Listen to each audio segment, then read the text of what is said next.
May 12th, 2009. One of the most popular gathering spots for flight simulation enthusiasts suddenly goes dark as the result of a malicious attack.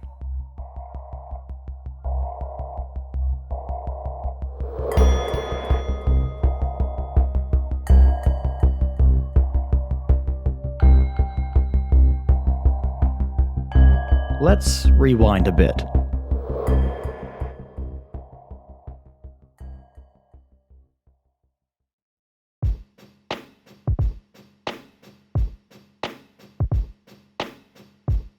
AVSIM is a website that anyone in our hobby for any length of time will probably know.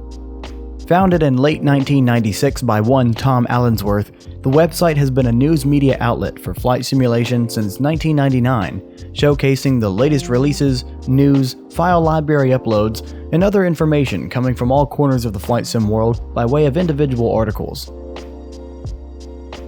Nearly 10 years later, in late 2008 and into 2009, the entirety of the website was hosted on aging hardware that was soon to be in need of replacement. AVSIM was now massive.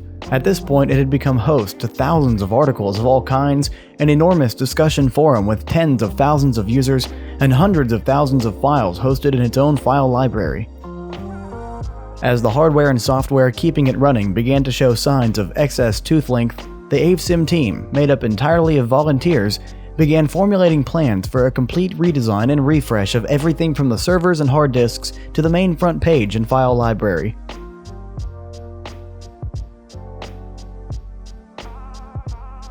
Early in 2009, a man by the name of Phil Dawson entered the radar scopes of AVSIM staff.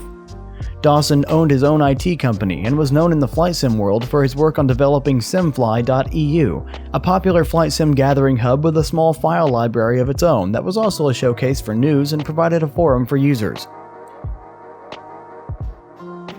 Simfly was uniquely known for the multiplayer sessions that brought in hundreds of pilots at a time. You could also use an advanced flight tracking system provided by Simfly to link your flight sim to the Simfly servers to track your flights, hours, and whatever else all in real time, with the added bonus of seeing who else was doing the same thing on a live moving map.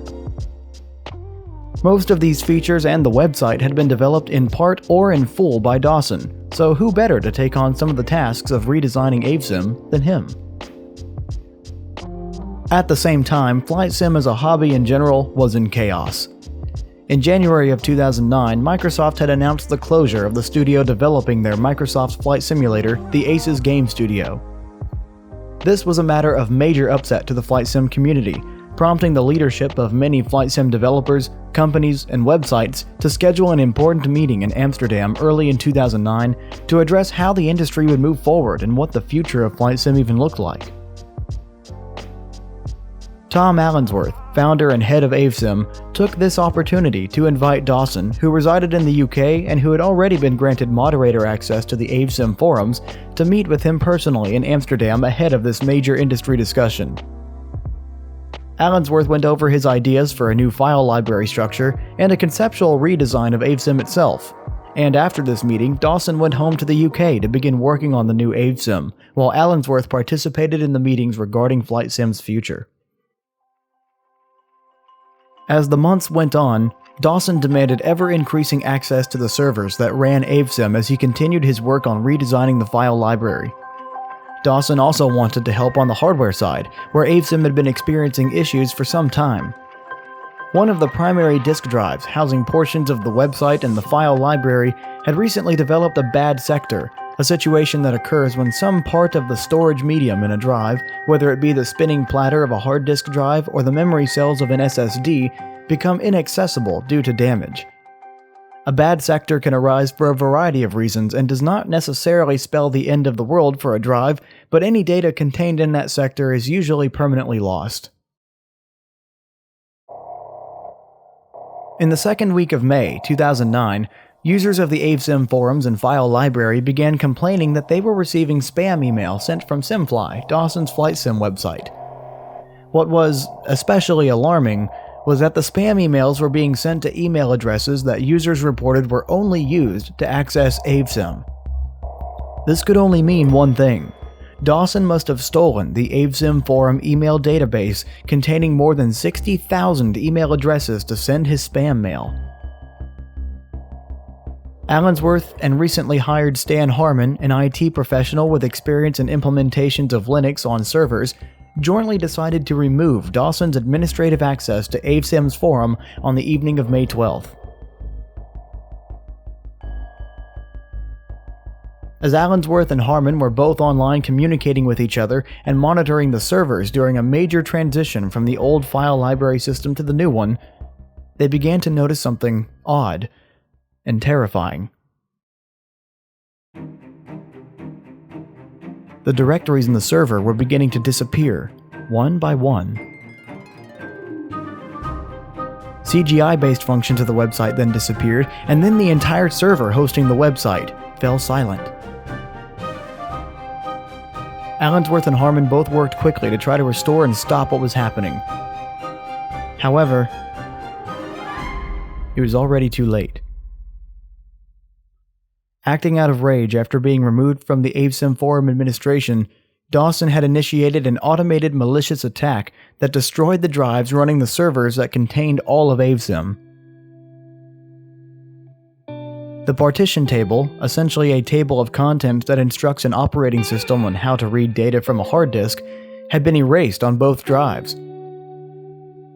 Then every single bit on the drives was replaced with 0 at the binary level, rendering any data on the drives permanently destroyed and unrecoverable. Allensworth and Harmon could only watch in stunned horror as over a decade of progress, hard work, and innovation was nearly completely destroyed in a matter of hours by a single person. The website where thousands of people came every day, the file library hosting hundreds of thousands of user-created files spanning almost a decade of content, the forum where support was offered, ideas shared, and fun discussions were had, all went offline just before the end of the day on May 12, 2009. AVSIM, it seemed, was gone.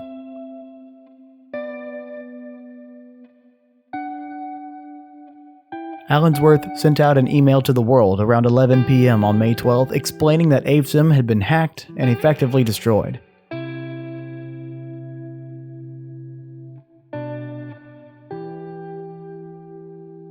At that point in time, it seemed that hope was lost and that rebuilding AVSIM would have to be done completely from scratch and that there was nothing left. However, unbeknownst to Allensworth, Harmon, Dawson, or anyone else in the community at that exact moment, there was still a chance to revive AVSIM.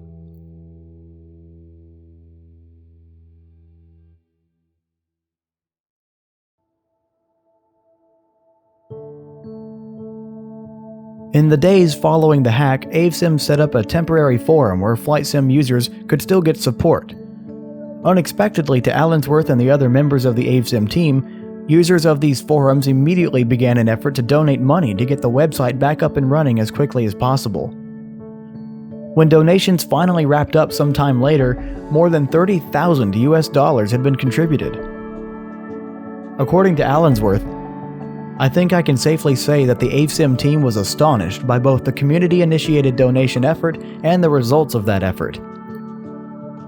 The voice of the FlightSim community was clear in support of AVSIM. In the following days and weeks, Harmon was able to make trips to the network operating center where AVSIM servers were held. While there, he was able to assess the damage. Harmon was originally led to believe that the destruction was complete and that there was no hope for recovery, but there was no way to know for sure until he could see and work with the servers directly. AVSIM relied upon two servers at the time, nicknamed Green and Purple. The Green server was primarily responsible for the file library and email functions. It also contained a functional backup of the forum and website data normally contained on the Purple server. Likewise, the Purple server was primarily responsible for website and forum functions and contained a functional backup of everything on the Green server. The idea of this backup system was that, should either one of the two servers go down, the other could effectively support the website until repairs were made. Unfortunately, there was no offsite or disconnected backup infrastructure at all. The entirety of AVSIM was contained and backed up between these two connected servers. And as such, Dawson's attack was able to take out both servers and destroy all of AVSIM. When Harmon finished examining the servers, there was both good and bad news. The bad news was that the purple server was indeed completely gone. Dawson's attack had wiped the partition table completely clean, and even if that could be restored, the drive had been completely overwritten with zeros, making any recovery impossible as there was nothing left to recover. However, there was good news. Dawson's automated process had not been programmed to accommodate reaching a bad disk sector. The automated disk destroying process simply stopped once it reached the bad disk sector on the green server, leaving any data left on that drive that had not yet been reached untouched. This meant that large portions of the partition table and the data on the disk were still recoverable, including log files that had logged every single action that Dawson had taken while accessing the server. As it would later turn out, almost the entirety of the website was actually still stored on the green server disk, safe from Dawson's attack thanks to a bad sector. More than 95% of the files in the file library, almost all of the forum, and the website front page were eventually able to be recovered from the disk. By the 28th of May, the AVSIM website front page and the forum officially reappeared online. The file library was made public again on July 26th. In the immediate wake of this hack, the original plan that AVSIM's team put together before receiving any donations or knowing that the website was recoverable at all was simple. Wipe what remained of AVSIM from all of the hard drives and start over from what hardware and software remained. However, with the help of the community-driven efforts, AVSIM was able to purchase all new hardware and software to run their servers and allow for future-proofing, featuring multiple high-performance servers with RAID arrays and a full internal backup system to ensure that even a future internal hack like this one could be overcome rapidly. These new systems are the basis for AVSIM as we know it today. While AVSIM's technical team worked tirelessly to bring their beloved website back online, the decision was made to pursue Dawson legally for violating UK and US law, as well as to sue for damages.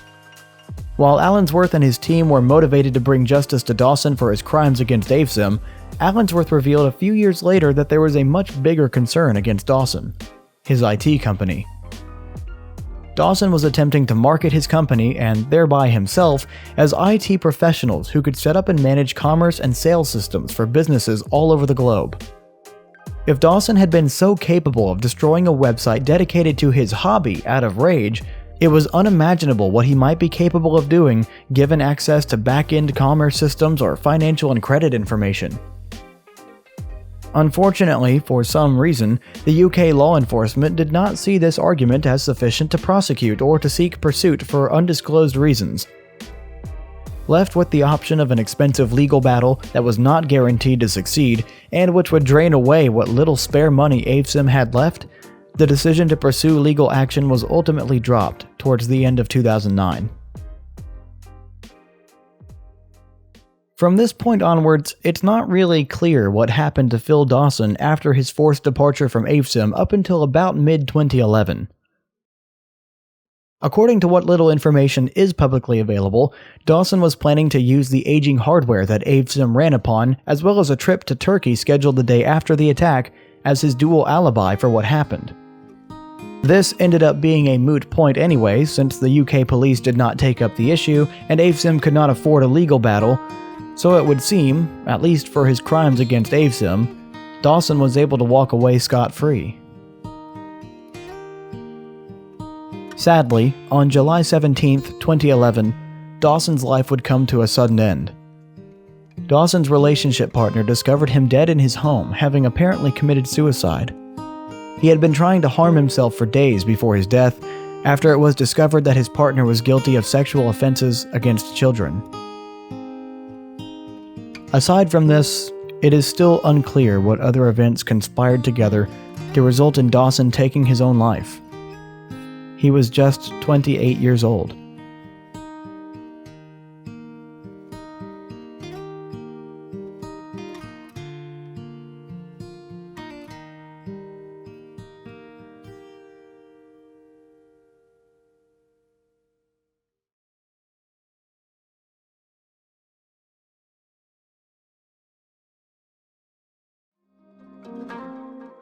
Today, AVSIM is thriving.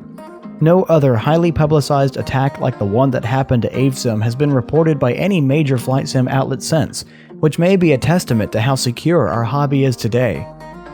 It could also be a testament to how random chance this event ultimately was. The scars of what happened to AVSIM more than a decade ago can still be found in the right places. There are hundreds of files that were never able to be recovered after the hack, and of which the original authors never re-uploaded. Some of these files were never uploaded anywhere else either, meaning that they are practically lost forever. Thankfully, this seems to be the only remaining scar of Dawson's hostile takedown of AVSIM, as the forums and website are intact and archived well into the past. A special thanks is in order for the team that managed to take AVSIM back from an early grave and practically nurse it to a full recovery. This team, made up of Tom Allensworth, Matt Johnson, John Benner, Stanley Thompson-Harmon, and an undisclosed number of people who were able to forensically analyze the servers to bring AVSIM back, deserve a massive thanks. Without them, I would not be able to enjoy our hobby the way that I do, as would thousands of other people around the world. I have included a link in the description below that gives a bit more insight into these people and also gives a description of the hack from Tom Allensworth himself. I will end this tale with one final quote from the late founder of AVSIM. "The greatest moment in AVSIM's history is and will remain the willingness, initiative, and commitment by the flight simulation community to stand up and provide us the means and the wherewithal to put AVSIM back together. Our gratitude is without bounds, and we cannot say thank you enough. Thank you."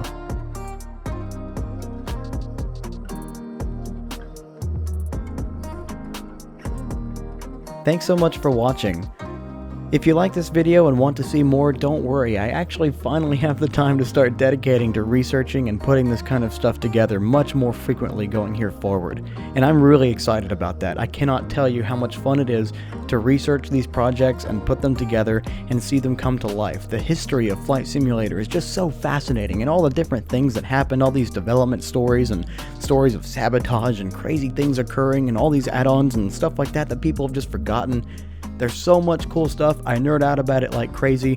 Let me know down in the comments below if you have anything specific you'd like me to cover, any specific stories, any specific add-ons, whatever it may be. I've already got several lined up in the chamber, so to speak. I've got one that I'm working on about what happened to Phoenix Software Simulations, PSS. I've got one that I'm working on discussing the sort of almost, I don't even know how you'd say it, the hostile anti-piracy software that was included in the PMDG MD11 many years ago. I've got all kinds of stuff lined up. Let me know if you have anything that you'd like me to get to, though. It may be more exciting for me, and I'll just knock it out of the park real quick and go back to what I was doing. Anyway, thanks so much for watching, and stay tuned.